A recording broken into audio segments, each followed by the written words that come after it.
Trishja Dardane po shkëlqente Hoffenheim. Fisnik Aslani, Leon Avdullahu dhe Albian Hajdari po lënë gjurmë në elitën e futbollit gjerman. Fisnik Aslani ka pasur një shpërthim të jashtëzakonshëm. Vlera e tij është rritur nga 8 në 18 milion euro. Me 5 gola dhe 2 asistime në vetëm 7 ndeshje, ai është bërë lojtari më i vlefshëm në skuadër. 23 vjeçari tani është futbollisti me vlerën më të madhe te Hoffenheim. Edhe Leon Avdullahu po bën hapa të mëdhenj përpara.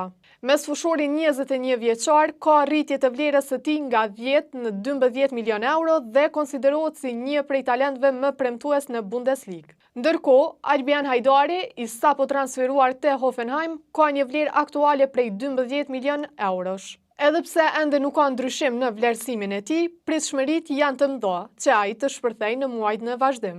Kosovarët po shkëlqejnë në elitë, ndërsa Hoffenheim po shndrohet në një bazë të fuqishme për zhvillimin e talentëve dardan në futbollin evropian.